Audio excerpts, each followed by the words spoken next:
4 minutos. En Guatemala, Centroamérica, Libertópolis.com presentó La Hora Exacta. Ahora puedes ver todos los programas de Libertópolis por Facebook Live. Facebook.com/Libertópolis. Transmisiones de Libertópolis por Facebook Live en directo. Disfruta de nuestros programas y dale compartir. Libertópolis presenta a María Dolores Arias en Libertópolis, el valor de la verdad.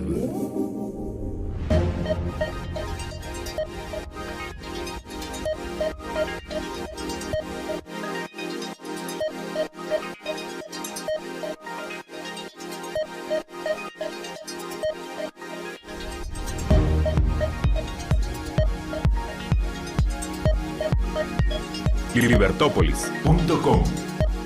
Muy buenas tardes, bienvenidos a Contravía. No es Contravía, yo estoy ahorita, yo no sé ni qué voy a decir, pero bueno, buenas tardes, bienvenidos a Libertópolis por la tarde. Mi nombre es María Dolores Arias, eso sí sé, y espero que estén acompañándonos. A quienes nos escuchan por la 102.1 FM, muchas gracias por estar con nosotros, gracias por acompañarnos. Quienes nos ven a través de nuestras diferentes plataformas, transmitimos por Facebook, transmitimos por Twitter y también transmitimos por YouTube. Así que bienvenidos a nuestra transmisión y gracias por estar compartiendo. Pues precisamente ayer estábamos hablando acerca de qué opciones podían tener los empresarios con respecto al tema del bono 14. Y hacíamos referencia a un boletín que había salido a finales de junio, creo que el 30 de junio, y precisamente hoy sale otro boletín del Ministerio de Trabajo hablando sobre el pago del bono 14. Antes de que hablemos de esto, pues quiero darle la bienvenida a nuestra invitada, la licenciada Heidi Chinchilla Trampe, quien, pues ella es fundadora y directora de Mundo Legal, tiene un pensum cerrado en un doctorado de Derecho. Además es experta en Derecho Laboral, asesora de compañías nacionales e internacionales en el tema laboral. Así que gracias, Heidi, por estar nuevamente con nosotros y darnos unos minutos para poder hablar sobre este nuevo escenario que ahora se da a conocer con el Ministerio de Trabajo, en el cual pues da a conocer con este boletín. ¿Cómo estás, Heidi? Bienvenida. Muchas gracias, María Dolores. Muy bien, ¿y tú cómo te va? Pues bien, y mira que ayer hablábamos en Libertópolis Negocios con respecto a estas opciones y qué podía pasar, y ahora pues el gobierno a través del Ministerio de Trabajo emite este boletín que salió hoy, publicado, 8 de julio, hablando acerca del cumplimiento de pago del bono 14. ¿Qué me puedes contar de esto? Pues mira, justamente como tú lo dices, ayer estábamos hablando de eso y hoy sale esta publicación. Yo la verdad la veo bastante positiva. Incluso hoy en la mañana estaba hablando con algunas personas del Ministerio de Trabajo y les preguntaba, ¿verdad? O sea, cómo veían la comunicación. Y yo lo veo muy acorde a la legislación laboral, porque el mismo decreto 4292, que es el que regula la bonificación anual para trabajadores del sector privado y público, establece en su artículo 7 que se puede tener esta facilidad cuando el empleador comprueba que no tiene la capacidad de poder pagar. Entonces el artículo 7, incluso el mismo decreto, establece que el empleador puede buscar financiamiento a través del Banco de Guatemala o algún tipo de otorgamiento de crédito con intereses que sean pues beneficiosos para él. Así es como lo plasma el Ministerio de Trabajo, hace pues una introducción diciendo de qué se trata la bonificación anual y sobre todo que sí se debe cumplir la misma, pero hace un énfasis mayor en aquellas entidades, aquellas empresas que han seguido laborando. Es decir, cuando tuvimos todas estas regulaciones, se dio el tema de aquellas entidades que podían seguir laborando a pesar de que a todo mundo se le dijo no puede laborar, se cierran centros comerciales, etcétera. Habían excepciones dentro de este tipo de industrias o empresas que podían seguir laborando. Lo curioso acá vuelve a ser exactamente lo mismo que pasó con las suspensiones. Ajá. Que cuando se dieron las suspensiones, recuerdas que también dijeron que no se podía aplicar a aquellas empresas que se encontraban pues activas o que no estaban que estaban dentro de las excepciones que sí podían laborar. Esto no implica que las empresas que estén laborando en efecto puedan tener este ingreso, como lo hablamos el día de ayer. Entonces, considero que no se puede hacer esta distinción pensando de que las empresas que están laborando en efecto sí están generando toda esta, o sea, tienen esta capacidad de generar sus ingresos.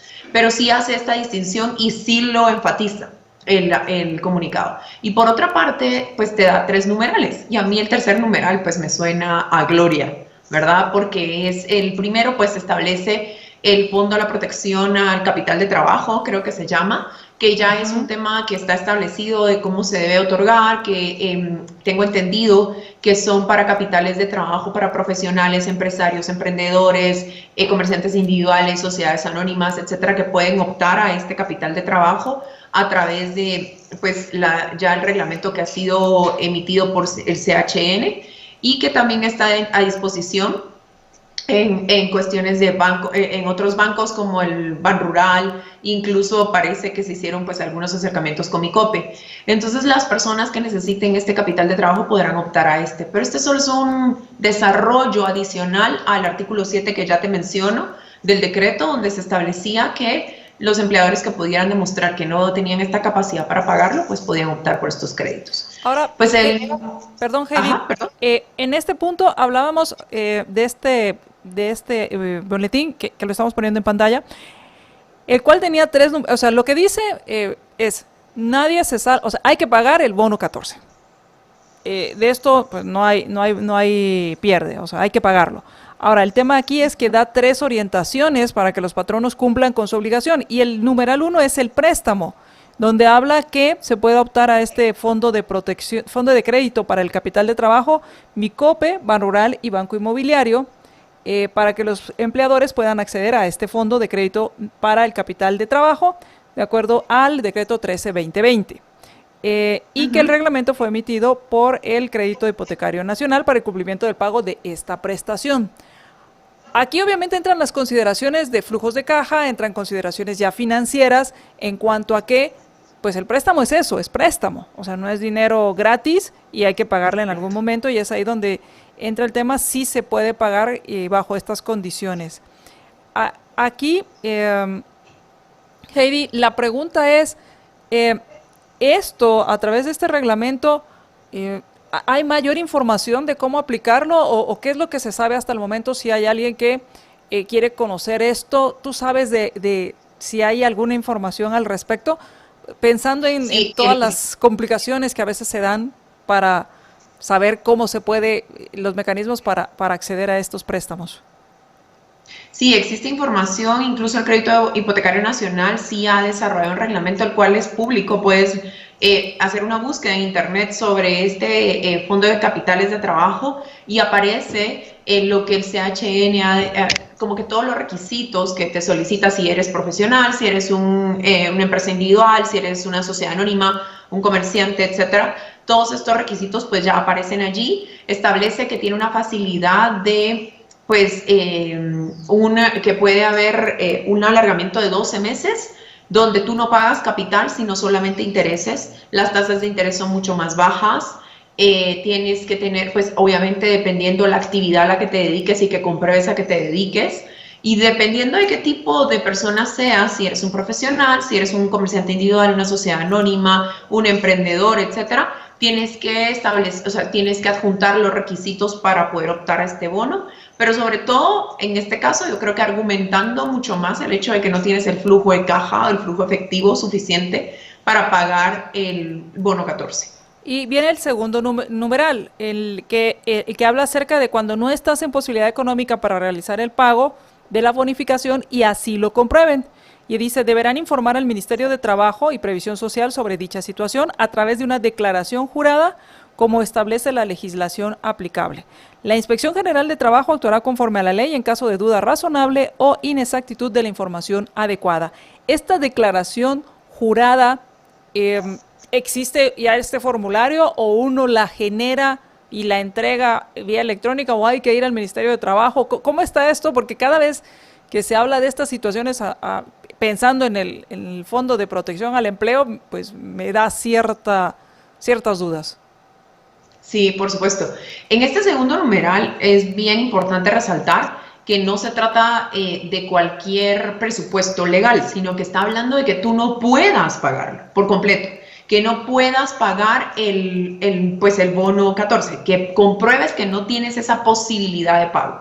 Entonces, aquí pues sí se separa un poco más de aquellas personas que dicen, lo puedo pagar, pero no puedo pagar todo, ajá, ¿verdad? Sino aquí es de veras, yo no tengo, casi que quebré, la gente está suspendida, tengo a toda mi gente suspendida, yo no estoy generando ni un solo centavo, mi negocio está cerrado, no tengo cómo pagarlo. En ese sentido es que este numeral está creado. Entonces, ¿qué es lo que se debe hacer? Tal como se establece en el formulario que hablábamos de la suspensión, que lleva una cierta declaración jurada, solo que ahora la tienes que hacer de forma un poco más notarial, ¿verdad? Es decir, hay que acudir ante un notario y debe de establecerse que no se puede pagar el bono 14, que no tienes esa posibilidad de pago y que además al no tener esa posibilidad de pago compruebas que no lo tienes. No solo es como, mire, declaro, ¿verdad? Bajo juramento, conociendo las penas relativas al delito de perjurio, que no tengo la posibilidad de pago, sino en efecto tienes que hacer constar el hecho de que no tienes esa capacidad, acompañar pruebas, decir, individualizarlas dentro del acta, etcétera. Y entonces, ¿por qué? Porque entonces si tienes que notificar de esta declaración jurada al Ministerio de Trabajo, debes de entregar la declaración jurada junto con las pruebas, ¿verdad? Y un memorial donde se establezca que no puedes pagar el bono 14 y que estás en la imposibilidad de hacerlo. Esto pues obviamente conlleva el hecho de que el Ministerio de Trabajo muy probablemente pueda hacer las inspecciones necesarias para saber si realmente es así y efectivamente poder determinar que no tienes esa capacidad de pago. Ok, y viene el tercero, que es la parte del Ministerio de Trabajo y Previsión Social debe velar por el cumplimiento de la ley y los principios que inspiran el derecho laboral, siendo uno de ellos el principio conciliatorio. La ley es tutelar del trabajador y se implementarán las acciones que correspondan en caso de que se incumplan los acuerdos establecidos. Esta es la parte en la que sí puedo, pero no puedo todo. O sea, porque en una es pido prestado, en la otra es no puedo. No puedo. Y en esta es sí puedo, no quiero pedir prestado, pero para hacer eso tengo que diferir los pagos. ¿Entra en esta categoría? Sí, yo al análisis que hago y la interpretación que se hace al respecto, y esto yo creo que va más allá basado de solo el numeral en sí, está basado en el principio conciliador del derecho al trabajo, que era justamente lo que yo te decía. Me parece súper extraño pensar que cuando tú llegas a una instancia conciliadora ante el Ministerio de Trabajo, cuando estás en una audiencia, que te permiten fraccionar los pagos, porque dices, miren, no tengo la capacidad de pagarle en este momento completo todas las prestaciones, y te dicen, ok, ¿en cuántos pagos? Y se hace un convenio entre las partes y el Ministerio de Trabajo, la inspección en ese momento tendrá que velar porque el convenio pues se cumpla, y si no se cumple, entonces pues ya va el trabajador y dice, mira, no me han pagado, y entonces simple y sencillamente se da por agotada la vía y se va a la vía judicial y ya se ejecuta. De esa manera es que el derecho del trabajo funciona, y son los principios que lo rigen. El principio de la primacía de la realidad, que lo hemos hablado tanto, el principio conciliador, es decir, entre ambos busquemos la manera de salir adelante, y además el derecho al trabajo es eminentemente conciliador. Busca que las partes puedan arribar a acuerdos de beneficio mutuo, y donde ambas, obviamente, cuando tú hablas de una conciliación, no es que yo voy a alcanzar lo que quiero y tú vas a alcanzar lo que quieres. Cuando conciliamos, ambas partes cedemos en una cierta manera para lograr ese acuerdo donde permitimos esa conciliación. Entonces, obviamente, en esa conciliación, basados en esa conciliación, y sobre todo en el artículo 102 de la Constitución Política de la República de Guatemala, que establece todo lo relativo al derecho al trabajo, se establece en la literal ñ que los trabajadores y el empleador deben de buscar de mutuo acuerdo, o deben de buscar el crecimiento y la estabilidad de la empresa. para poder asegurar, obviamente, que pueda mantenerse la empresa. Entonces, no es un tema de no se puede, sino justamente ahí lo dice, que obedeciendo a los principios de conciliación que rigen al derecho al trabajo, te permite que puedan llevarse a estos acuerdos, aunque no te lo dice de forma expresa, pero sí te dice en la parte final que el Ministerio de Trabajo podrá velar porque los acuerdos a los que se arriben sean cumplidos. Entonces, esto quiere decir que te permite llegar a acuerdos de parte de ambas partes, donde los dos permitan y busquen esa estabilidad económica y la preservación y estabilidad de la empresa que les está generando empleo. Pues muchas gracias, Heidi, porque ahora viene el tema que tal vez lo podamos desarrollar más adelante, que es el tema de los acuerdos. Cómo documentar estos acuerdos que queden de forma pues clara y clara para ambas partes para cumplir estos acuerdos. Heidi, ¿dónde pueden encontrar más información de lo que estás haciendo? Gracias, María Dolores. Nos pueden contactar por Facebook en nuestra página que se llama Mundo Legal Guatemala. Nos pueden seguir allí, ahí hay información de todo lo que hacemos. También pueden seguir nuestra página web, que es mundolegalgt.com. Y sí, por medio de nuestra página de Facebook pueden contactarnos, nos escriben un mensaje y con mucho gusto estaremos pues respondiendo y ayudando a las personas que lo necesiten. Pues muchísimas gracias por ayudarnos a entender las opciones que presenta este boletín para el cumplimiento del pago de bono 14, que ya pues está muy cerca. Muchísimas gracias, Heidi, por estar con nosotros. Por supuesto, es un gusto, María Dolores. Que estés muy bien. Igualmente. Vamos a ir al corte y cuando regresemos vamos con nuestro invitado, con nuestro siguiente invitado, el licenciado Julio García Merlos, con quien vamos a hablar acerca de la situación de la elección de magistrados de la Corte Suprema de Justicia, de las salas de apelaciones y un artículo que él escribió con respecto a si los magistrados de la Corte de Constitucionalidad pueden cometer prevaricato, tomando en cuenta las denuncias que ha habido, o la denuncia que hay en contra de los magistrados de esta corte, que se ampararon, se autoampararon, y toda esta situación. Así que vamos a ir al corte, y cuando regresemos contactamos al licenciado Julio García Merlos. Estás escuchando Libertópolis, el valor de la verdad. Miles de mujeres y hombres valientes luchan por la salud y el bienestar de Guatemala. Con tu ayuda, podremos retribuirles algo de su esfuerzo. Ingresa a www.siempredetuladoguate.com y compra un menú de Tu Lado Guate para los guatemaltecos que atienden la emergencia. Por cada menú aportado, Banco Industrial aportará un menú adicional. Una iniciativa de Banco Industrial y Pollo Campero. La peor crisis es que te olviden. Anúnciate ya en Libertópolis. Envía tus datos al WhatsApp 4585-4280, 4585-4280. Nuestro asesor de ventas te contactará. Anúnciate en Libertópolis. La peor crisis es que te olviden. Libertópolis, por la 102.1 FM y todos nuestros medios virtuales. Libertópolis, el valor de la verdad.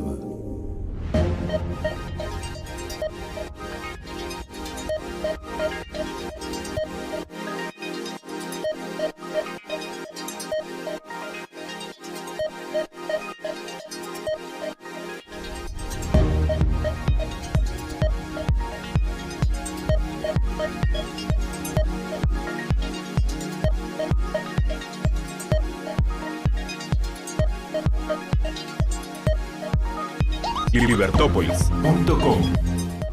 Regresamos a Libertópolis por la tarde, les habla María Dolores Arias y es un gusto estar nuevamente con ustedes regresando del corte y hablando del tema de solidaridad y de todo lo que podemos hacer.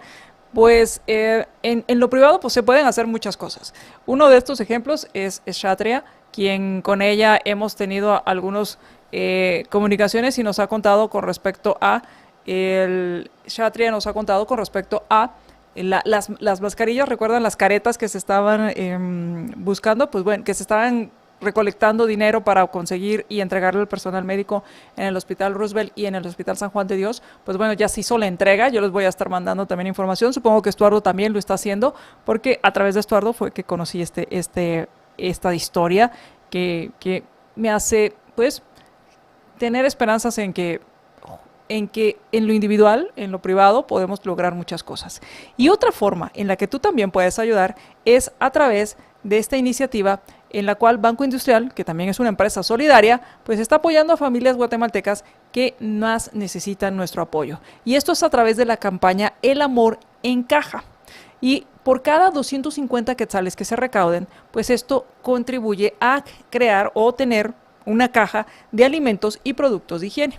Tú también puedes apoyar, con lo que tú puedas, puedes apoyar y de poco a poco pues se van juntando cada 250 y esto representa una caja que beneficia a una familia. ¿Cómo lo puedes hacer? Es muy fácil, entras a elamorencaja.com. Dona hoy para que entre todos podamos llegar a cada vez más familias. Y ya está con nosotros nuestro invitado, el licenciado Julio García Merlos, quien es abogado dedicado al litigio penal y también profesor universitario. ¿Qué tal, Julio? ¿Cómo estás? Bienvenido a Libertópolis por la tarde. Hola, María Dolores. Muchísimo gusto estar con ustedes aquí compartiendo espacio y discutiendo temas de interés. Pues muchas gracias y me gustaría, ahora que dijiste el tema de interés, que habláramos acerca de las implicaciones. ¿Por qué es importante el darle seguimiento al tema de la elección de magistrados de la Corte Suprema de Justicia y de apelaciones, y también al tema de las denuncias y autoamparos por parte de la Corte de Constitucionalidad? ¿Cuáles son las implicaciones que tiene esto?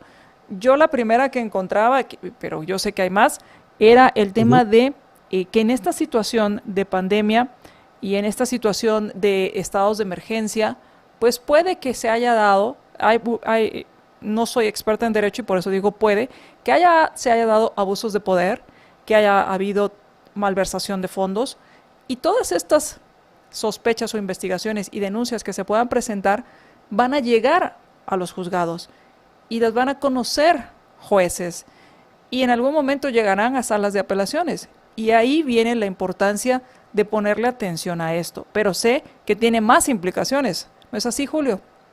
Definitivamente, María Dolores.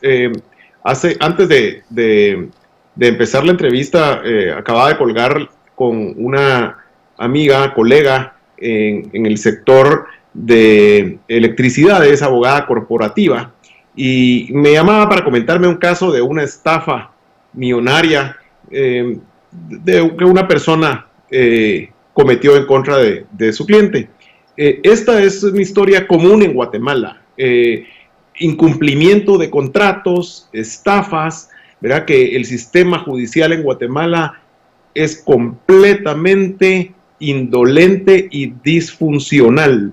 Entonces, es importantísimo el sistema de justicia para el desarrollo de un país, y si nos podemos ir un poco más, una forma simplista de verlo, es para salir de la pobreza. Este país necesita inversión, necesita que los contratos se puedan cumplir, y mientras eso no suceda, y mientras tengamos un sistema pre-COVID que tenía una eficiencia únicamente del 35%, no es esto amigable para la inversión y el desarrollo. Entonces nos preguntamos muchas veces por qué Guatemala es pobre y por qué vemos otros países desarrollados.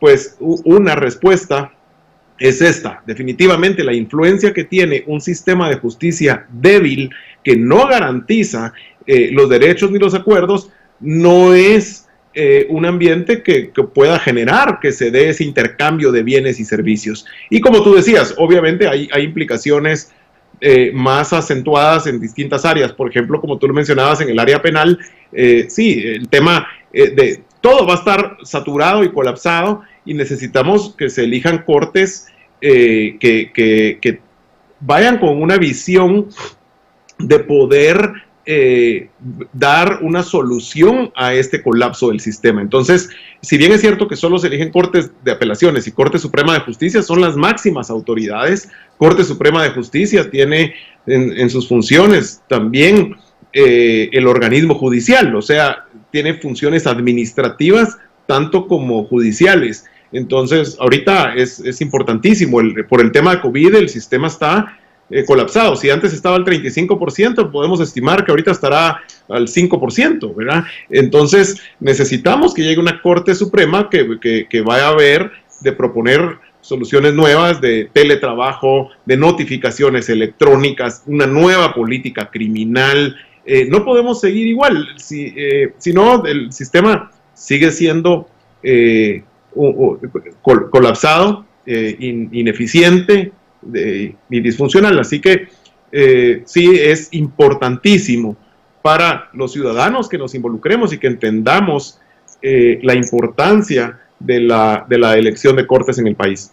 Y pensando en lo que habías, en otro tema que hablaste muy interesante, el tema de administrativo y toda la modernización del sistema, ¿tienes una idea de hasta dónde se han aplazado las audiencias y se han aplazado los juicios? Porque escuchaba que algunos casos iban a llegar hasta las audiencias hasta el 2021 y algunos más allá de estos plazos.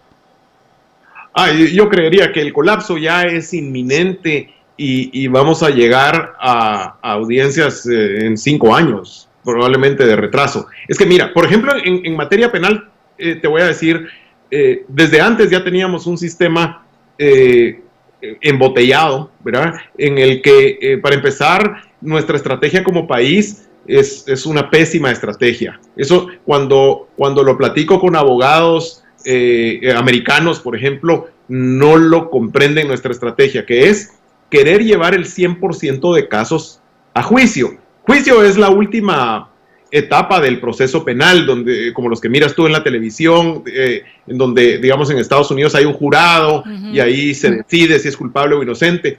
En Estados Unidos solo el 5% de casos llegan a juicio, el 95% de los casos se negocian, se desjudicializan.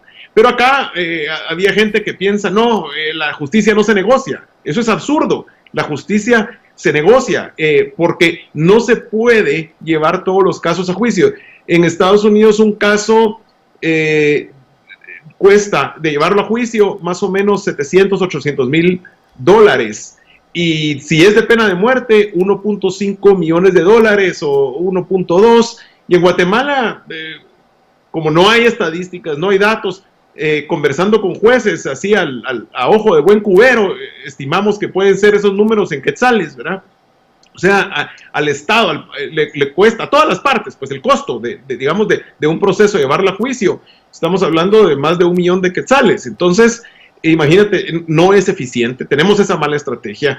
Querer llevar todos los casos a juicio satura el sistema. Entonces, hay que cambiar el sistema, ¿verdad? Y buscar una nueva política criminal. Estamos hablando solo en el caso penal. Entonces, si yo antes del COVID veía que mis audiencias se suspendían y me las reprogramaban para dentro de 6 meses, 4 meses, todos mis casos duran eso, ¿verdad? 5 años, 6 años, 10 años, ¿verdad? Es increíble, ¿verdad? Ahora, después del COVID, es iluso pensar que va a ser solo, digamos, 1 año de retraso. Esto va a ser un colapso absoluto. Hay que decirlo porque es la realidad, no hay forma, cada día hay más casos y menos recursos, ¿verdad? Por el tema del COVID. Muchas veces los medios se concentran solo en los juzgados de mayor riesgo, ¿verdad? Y esos casos pues puede hacer que vayan avanzando y hay una percepción de que la justicia se va moviendo porque salen en la prensa estos casos de mayor impacto, pero ese es el 1% de los casos, María Dolores. Entonces, la percepción que la gente puede tener de ese 1% no corresponde con el resto del sistema. Ahora, este reto, por lo que estoy viendo, Julio, este reto le va a corresponder a los nuevos magistrados de la Corte Suprema de Justicia, los que van a ser electos por este Congreso. Y entonces aquí empieza todo no sé si decir merengue o todo este berenjenal que se ha armado con respecto a la elección de magistrados. Porque si hacemos un poco de historia, primero no se cumplieron con los plazos. La legislatura pasada era quien debía elegir a estos magistrados. hay amparos, la CC determina que deben quedarse el tiempo que sea necesario, porque también sale una denuncia o se da a conocer una investigación en contra de Gustavo Alejos, diputados, jueces y magistrados, en una posible o supuesta interferencia en la elección de estos magistrados. A raíz de esto, pues, casi que queda en stand-by la elección hasta que asumen los nuevos magistrados, y ahora la CC pues determina la forma en que debería hacerse estas elecciones. Dentro de estas decisiones que toma la Corte, o esta resolución que toma la Corte de Constitucionalidad, pues resuelve que el MP le debe entregar los informes de los posibles delitos o posibles conflictos de intereses a los diputados en el Congreso, ordena que el Congreso considere estos informes para eliminar a quienes son señalados en las investigaciones, ya que podrían ser no idóneos o no honorables, y además, a raíz de esto, se presenta una denuncia contra 4 magistrados de la Corte de Constitucionalidad, y entonces aquí se desprenden 2 temas: la elección de magistrados y el tema de la denuncia a los magistrados de la Corte de Constitucionalidad. ¿Por dónde quisieras empezar? Porque a veces se vuelve complejo esto y nosotros los mortales tratamos de desenmarañar toda esta situación. Mira, María Dolores, qué excelente resumen, gracias, porque pones a los radioyentes muy clara el panorama. Yo quisiera empezar haciendo relación a la resolución de la Corte de Constitucionalidad que tú mencionabas, en la que pues finalmente ordena al Congreso de la República que proceda a la elección de cortes y da las instrucciones que tú mencionaste. En cuanto al ordenar al Ministerio Público que remita informes de los nominados, quiero hacer algunas acotaciones, porque esto empieza a generar, son los detonantes que generan la denuncia penal en contra de estos 4 magistrados que tú mencionabas. Entonces, Corte de Constitucionalidad le ordena al Ministerio Público que presente informes de investigaciones penales que estaba realizando. Esto es muy importante porque las investigaciones penales son reservadas por definición. Esas no son públicas. Mucha gente cree que las investigaciones son públicas o expedientes públicos. Eso es falso. El artículo 314 del Código Procesal Penal así lo define, y también así la Constitución.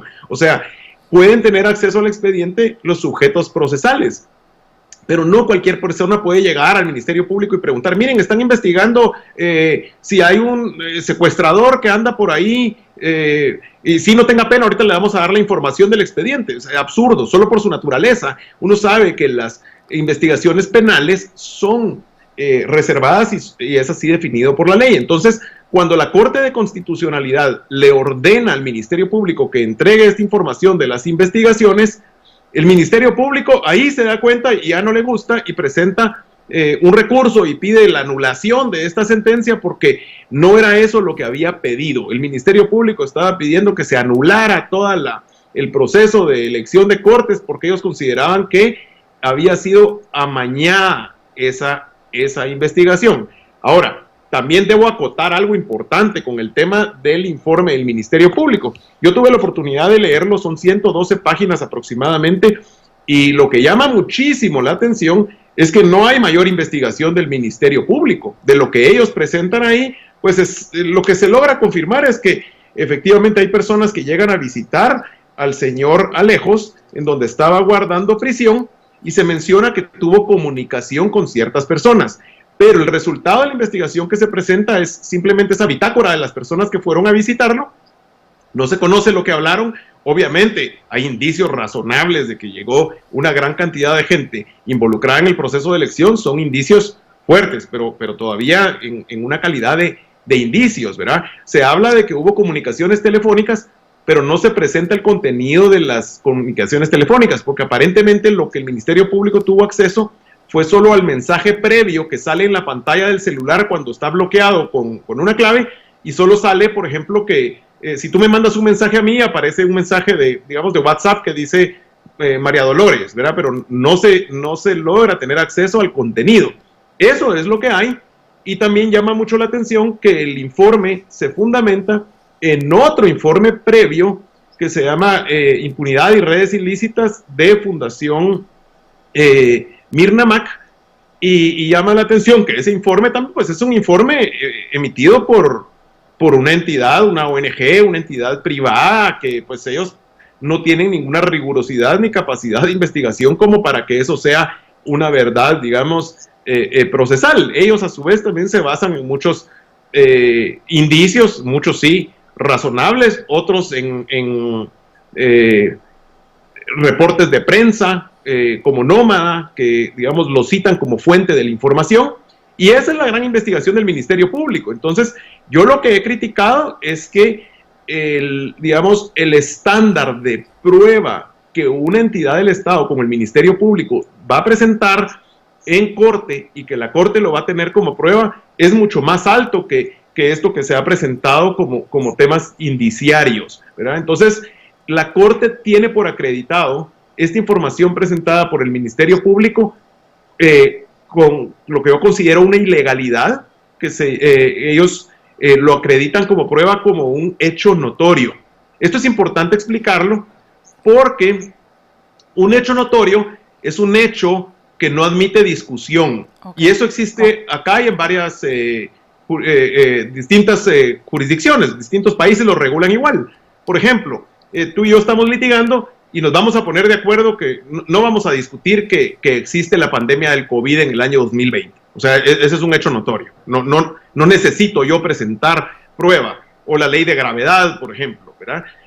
No vamos a irnos a tener que probar esas cuestiones que se dan como hecho notorio. Pero ellos, la Corte de Constitucionalidad, tiene por probado como hecho notorio, y dicen ellos que la manipulación de cortes ha sido probada como un hecho notorio. Entonces, eso es algo muy delicado, porque si te das cuenta, hablé ya de dos de los supuestos que fundamentan la posterior denuncia en contra de los magistrados, que son haberle ordenado al Ministerio Público que revelara información al Congreso de investigaciones penales, lo cual está prohibido por la ley por su propia naturaleza, pero la Corte lo ordena, pues, que haga esa revelación de información.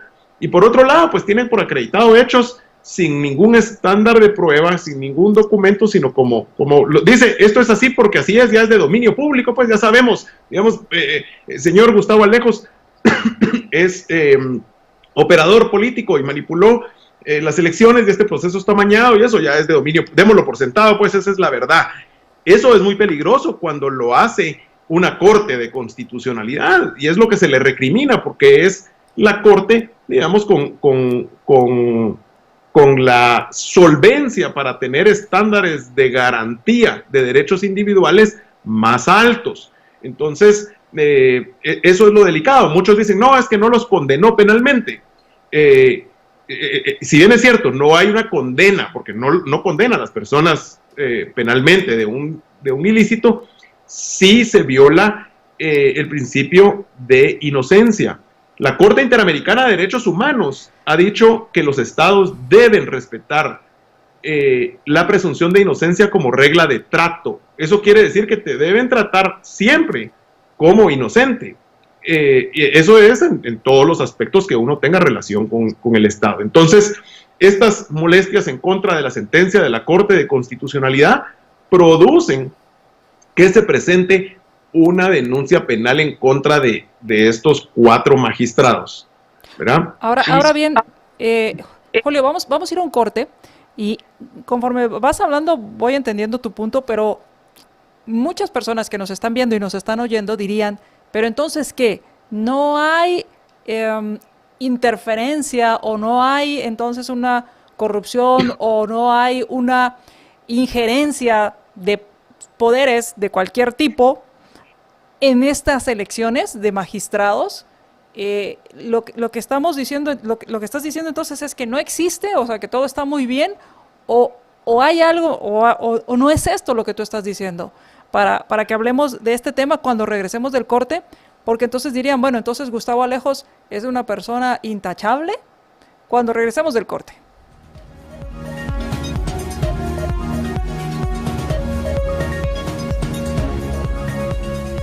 Libertópolis, por la 102.1 FM y todos nuestros medios virtuales.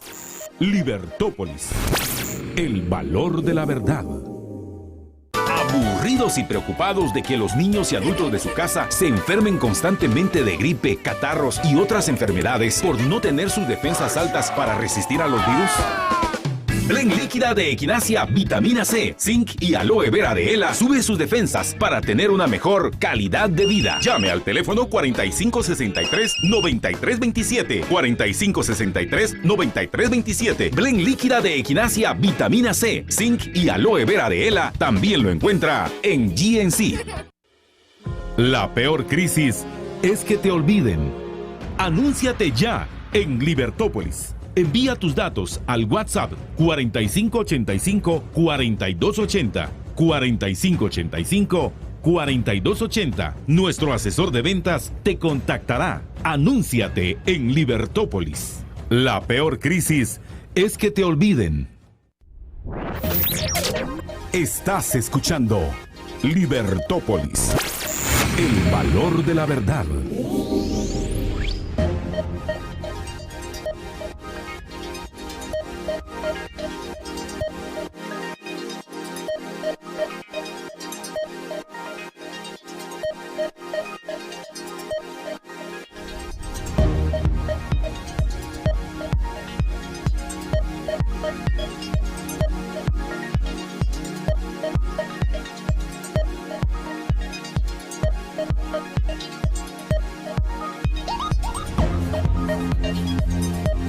Libertópolis.com. Y el próximo miércoles 22 de julio a las 7 de la noche va a haber un conversatorio con Marta Yolanda Díaz Durán sobre la vida en tiempos de calamidad, al día con el COVID-19 y con la economía. Esta es una actividad que es exclusiva para todos los miembros Liberhéroes Plus y Liberhéroes VIP de la Liga de los Liberhéroes. Si todavía no eres miembro de la Liga de los Liberhéroes, puedes suscribirte y apoyar la Liga de los Liberhéroes. Y te hacía una pregunta, Julio, y estamos platicando con Julio García Merlos con respecto a esta situación de la resolución de la Corte, lo que hace la Corte, el tema de que dentro de su resolución pide que se entregue un informe de una investigación que al ser penal está reservada y solo a las partes involucradas, y que por otro lado admite como un hecho notorio o como algo sin lugar a dudas unas bitácoras de reuniones. Y te pregunto esto porque hay preguntas al respecto te preguntaba, bueno, entonces el proceso no estuvo viciado, no hubo influencia o no hay sospechas de influencia y el señor Gustavo Alejos pues no tenía nada que ver con esto. Y yo recuerdo que precisamente cuando se da a conocer o cuando se habla de estos temas, esto fue por ahí de febrero que la FESI hizo una conferencia de prensa al respecto. Yo escribía un artículo en el cual el artículo se llamaba no estaba enfermo, andaba de y puntos suspensivos. Y me refería al señor Alejos. Recuerdo que también tuve una interesante discusión con Marta Yolanda al respecto de si habían pruebas suficientes para condenarlo o no. Y en este artículo lo que yo decía era que sin el ánimo de defender a nadie, solo al debido proceso, la presunción de inocencia debía prevalecer hasta que se demostrara lo contrario. Y es decir, que existieran pruebas de que estas personas no solo se reunieron con Alejos, sino que además existieran pruebas más allá de la duda razonable sobre su participación, confabulación o asociación para influir en la elección de magistrados y jueces. ¿Tendrá la FESI suficientes elementos para acusarlos? Era la pregunta que me hacía en ese momento. ¿Se habrán apresurado en dar a conocer el caso? ¿Existirán grabaciones o documentos de dichas reuniones más allá de lo que podría considerarse circunstancial? Y ahí hacía un llamado a que el MP hiciera investigaciones sólidas que demostraran lo que estaban pues denunciando y que era importante que para todos que las investigaciones del MP no solo demostraran que el señor Alejos estaba sano, por consiguiente su solicitud de atención hospitalaria era fraudulenta, sino que además se hicieron una investigación de por qué no contaba con custodias y otros temas. Pero entonces la pregunta que surge con lo que tú estabas diciendo que del debido proceso es, la pregunta que surge para muchos es, entonces ¿no hay confabulación? ¿No existen dudas al respecto? Te agradezco infinitamente esa pregunta, porque si no me la haces y yo no puedo complementar lo que había dicho antes de la pausa, se podría interpretar como que yo estoy defendiendo y rápido sale gente a decir él está defendiendo al pacto de corruptos, claro, o a Gustavo Alejos. Y no, lo que estoy defendiendo son derechos individuales, porque si estos no se respetan, el día de mañana estas transgresiones a nuestros derechos nos van a afectar a todos. Entonces, te contesto, definitivamente el proceso de elección de cortes, no solo sino los anteriores, han estado amañados e influenciados por distintos grupos y sectores. Eso a mí no me cabe la menor duda, y que no tengo credibilidad en la forma de elección. Ese sistema no sirve, está completamente agotado y cooptado, y hay gente honorable, decanos que yo conozco, como el doctor Milton Argueta, de la Facultad de Derecho de la Universidad Esfuerzo, un proceso de selección transparente dentro del proceso que está, diseñado y definido, pero eso no quiere decir que hayan otros grupos y otros sectores que buscan influir. En el Colegio de Abogados, imagínate cómo se eligen a los representantes para las comisiones, entre fiestas con tragos y carnitas y edecanes, y en la San Carlos también hay mucha en la Universidad de San Carlos, ¿verdad? Hay mucho cuestionamiento y sindicaciones de sus autoridades y universidades que surgieron con el único fin de tener una influencia en la comisión de postulación, ¿verdad? Se multiplicaron las universidades de repente y con personas muy cuestionadas. Entonces hay que diferenciar entre el proceso de análisis en cuanto a la honorabilidad, la idoneidad y capacidad de los nominados, con un proceso, judicial, en el que un juez puede llegar a tener por acreditado ciertos hechos. O sea, yo puedo tener por acreditada la honorabilidad de una persona o no, ¿verdad? Con todos estos indicios, ¿verdad? Con las publicaciones de prensa, y puedo decir, miren, realmente esta persona no es honorable. Yo la puedo comparar con otra persona que es docente, que tiene estudios, que ha sido reconocido por distintas organizaciones, por sus pares, ¿verdad? Y puedo ver sus publicaciones. Y por otro lado, tengo una persona que tiene 5 procesos penales, tiene, digamos, una serie de tachas. Así se puede evaluar la honorabilidad de una persona que exige un estándar más bajo. Pero lo que yo denuncio, que preocupa, es cuando una corte lo hace y tiene por sentados hechos sin prueba. Eso sí es mucho más delicado, porque el día de mañana va a tener por acreditado cualquier cosa sin prueba. Y eso es muy peligroso. Y esa es la gran diferencia, María Dolores. La gran diferencia es que una cosa es hacer esa evaluación para un puesto y otra cosa es que se tomen elementos no convincentes más allá, que están dentro de la duda razonable para acusar penalmente a alguien. Y aquí me lleva el tema, Julio, con respecto a la solidez de las investigaciones y por qué es tan importante que tengamos un Ministerio Público que haga investigaciones sólidas. Así es, definitivamente nosotros sabíamos que este proceso no iba a arrojar resultados diferentes así se repitiera 100 veces. Entonces, lamentablemente, pues la investigación que se presenta es ya el 18 de febrero, como tú mencionabas, ya cuando el proceso de elección de cortes estaba en marcha. Y entonces algunos creen y dicen, no, había que suspenderlo, es lo que creyó el Ministerio Público, hay que pararlo, me di cuenta que esto estaba corrupto y lo voy a parar. Mi posición es, Sí, todos sabemos que es corrupto, iba a ser corrupto y si se repite 100 veces va a seguir siendo corrupto, porque el sistema así está, no van a cambiar los comisionados, no van a cambiar los nominados, entonces lo único que podemos hacer es seguir entorpeciendo el proceso y como locura, esperando resultados diferentes haciendo lo mismo, ¿verdad? Eso lo único que hizo es crear esta crisis, ahondar más la crisis porque se suspendió el plazo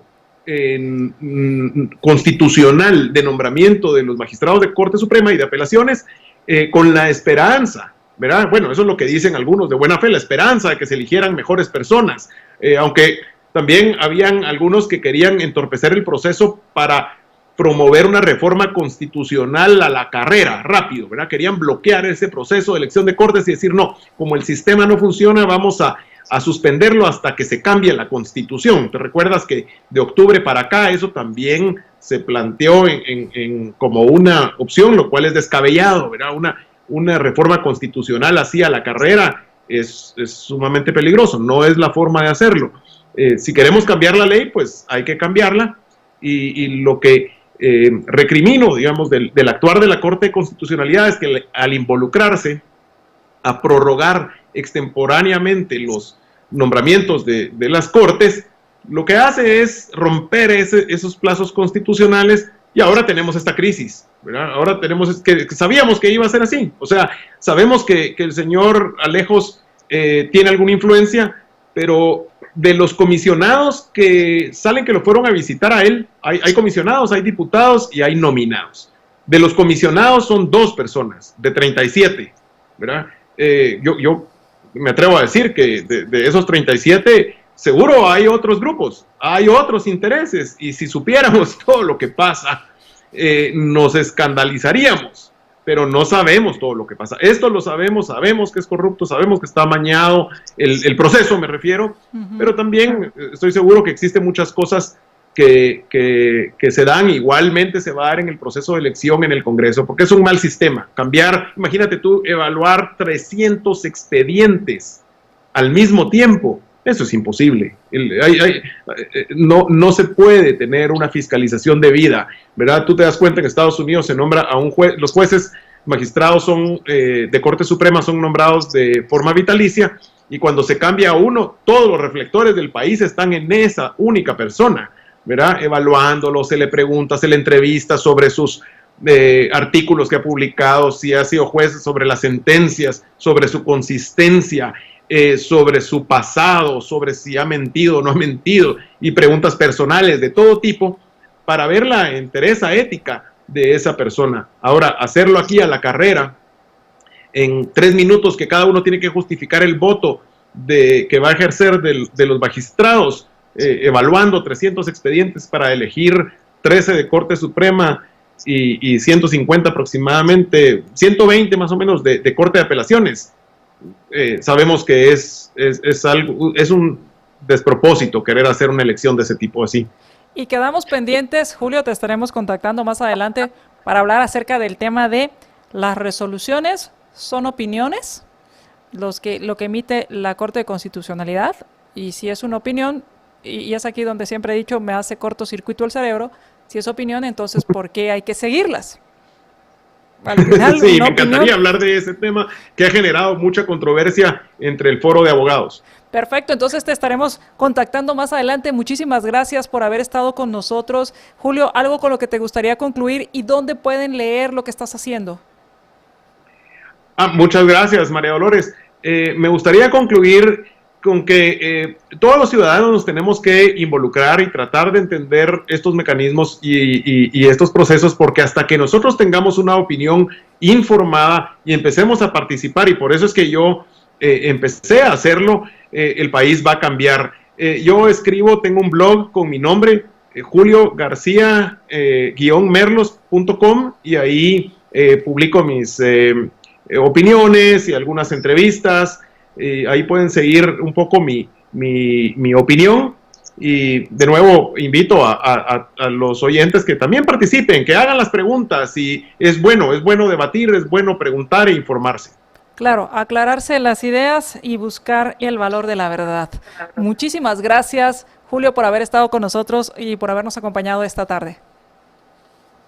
Saludos, un gusto. Muchísimas gracias. Pues platicábamos con Julio García Merlos con respecto a la sentencia que emitió la Corte de Constitucionalidad y también acerca del tema de la elección de magistrados. Mucho que resolver, mucho que entender, y como él finalizó y me uno a eso, aclare sus ideas, de sus opiniones, infórmese mientras más informados. Y aquí yo recuerdo, y voy a hacer una analogía en cuanto a que en una sala de espera, en un consultorio, una persona me dijo: paciente informado, paciente respetado. Ciudadano informado, ciudadano con las ideas claras, ciudadano respetado. Así que gracias por haber estado con nosotros. Vamos a nuestro siguiente programa, donde estaremos hablando de dos temas. Arrancamos hablando acerca de las oportunidades que pueden haber en ruedas de negocios, de eso vamos a platicar, y después, cuáles son las tendencias en las industrias creativas. Así que acompáñenos en Libertópolis Negocios. Muchas gracias a quienes nos acompañaron. Muchas gracias a todos sus mensajes. Eddie Barrientos, gracias. Juan Carlos Luna, también saludos. Y Rodolfo Rivera, también. Carlos Molina, muchísimas gracias. Walter Fer Flores, gracias por estar con nosotros y compartir. Estuardo Hernández, muchísimas gracias. Araceni, también muchísimas gracias por sus mensajes. Miguel Josué, también gracias por estar con nosotros y gracias por haber compartido nuestra transmisión. Vamos ahora a nuestro siguiente programa en Libertópolis Negocios.